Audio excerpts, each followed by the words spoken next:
Wat brengt jou hier?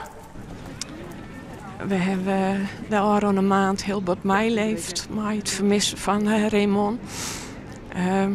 Het doet me heel erg denken aan wat er met mijn zoon gebeurd is. Die is echt vermist geweest hier in Ljout. En uiteindelijk voelen, en dat is echt heel slecht daarom. En ja, dit maakt het dat weer, maar helpt dat weer op. Maar ik voel wat zijn familie voelt en wat ze straks nog gaan. Wat ze nog hoe komen en dat grote verlies en nou, dat speelt de rest van hun leven, zat het ook in ons leven een hele grote rol spelen. Dus ik zie nou echt zoiets van, je moet we gewoon bijwezen. Het is van Raymond, maar ik weer even van mijn jongen eigenlijk. Ja. Wil je voorlezen wat jou skreun heeft bij dat kistje? Lieve Raymond, ik hoop dat je nu samen met onze Johan een feestje maakt. Rust in vrede. Sterkte. Dankjewel, dankjewel.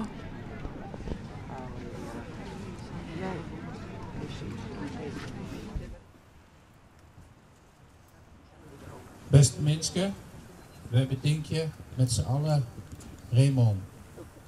We doen dat in de eerste plaats voor Raymond, maar ook voor Ansje en Stefan, de vader en moeder, en voor Alex en Yvette, de broer en de zus, die hier ook natuurlijk zijn en het grootste verlies hebben geleden. Maar ook alle andere familieleden, heel veel vrienden, vrienden van dichtbij, maar ook zoveel andere mensen die misschien niet Raymond zelf kennen, maar gevolgd hebben wat er allemaal de laatste 4 weken is gebeurd.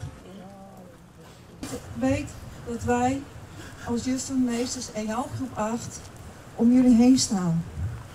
Raymond, jij bracht ons gisteravond bij elkaar in de Westerheen.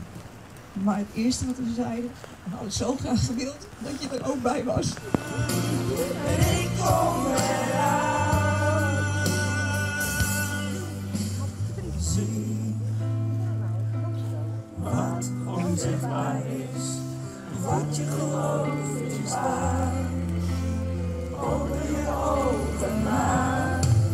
En dan zal ik bij je zijn. Alles wat jij wilt doen, is mij op mijn woord geloven.